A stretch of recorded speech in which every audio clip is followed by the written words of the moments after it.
Now, let's go to the Labor MP for Lakemba, Jihad Dib. Good to talk to you again, Jihad. Tough times.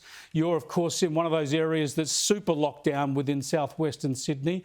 What do you think about 4 weeks ahead, and how do you feel about the differential of restrictions between your area and the rest of Greater Sydney?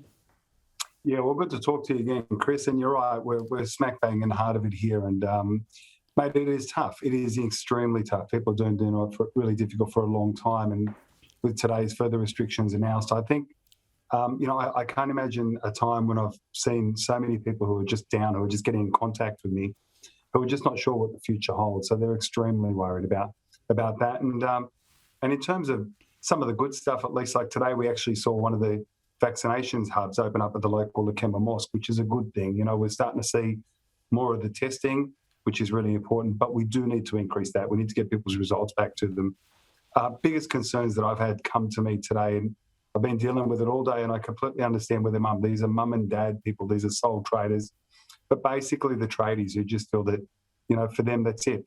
The work is gone, and that they feel that they've been, excluded. And so there's been a lot of difficulties around that today. Yeah, there's some additional financial support, but people misunderstand that. Sure, that'll help put some food on the table, but when you can't work, you're losing those jobs, you're losing those connections. It's a terrible dilemma for so many people in your area and that broader area.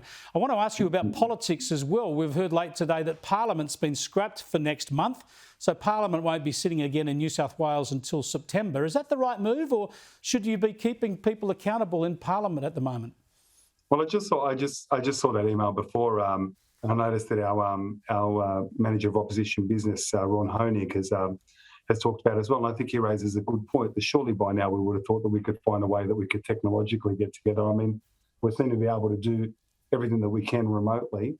I think what's really important is that we make sure that the democratic process doesn't go by the wayside in all of this.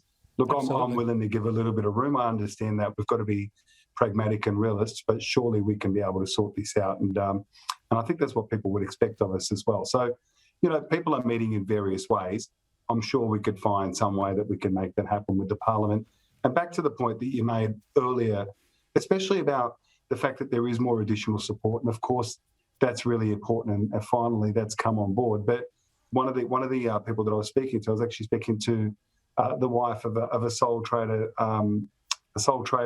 builder, and she said, look, what's going to happen is that other people will pick up these jobs. He won't get these jobs again. He's got some jobs that are halfway through. Yeah.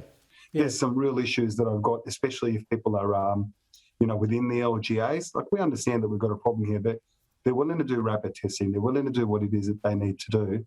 But effectively, when you consider the areas that have been locked down and the new ones that have been added on, well, most of the tradies and most of the people who are doing this work actually come from those areas specifically. Yep. So obviously there's a reason behind it, but I tell you, people are hurting. They are really hurting. And that hurt is starting to become anger. Yeah, well, that's what we don't want. We want to look after people so Absolutely. We don't get that anger. Now, if my memory serves me correctly, Jihad, you're a former school principal. So yeah. I'm interested in your thoughts on Year 12, another 2 weeks before they get to go back, vaccinated in some of those hotspot areas. Is this good enough? And what about all those other school children whose academic year is being ruined? Well, only last week, my colleagues and I put out a video about how to assist your kids at school, and I'll be doing another one with one of my colleagues next week. I've got a student who's in Year 12 at the moment, and Year 12 is always I've got a child who's in Year 12, I should say. Year 12 is always really stressful, but this year I think it's actually beyond the pale. It is so difficult for them. They're trying to connect. Obviously, I think the idea is to try and get kids back to school, but we need to make sure that that's done properly. If there's additional vaccinations, how are these vaccinations going to happen? What happens if a child or a person doesn't want to get vaccinated? What happens if your teachers aren't vaccinated? It's all good and well to say this is what's going to happen in 2 weeks' time, but the priority has to be to make sure that you've got the teachers available there in the school to be able to teach. Now, this will involve most teachers. What are you going to do in a situation where some of the teachers might be in LGAs that are currently under lockdown, but they work in a school that's not under? Now, I know that they'd be considered an essential worker, but they are the real practical things that we need to do. Now, it's not easy, and I really feel for parents who are trying to teach their kids as best as they can. And I made a point really clearly: don't think that you can replace the teacher. Your job's there to facilitate.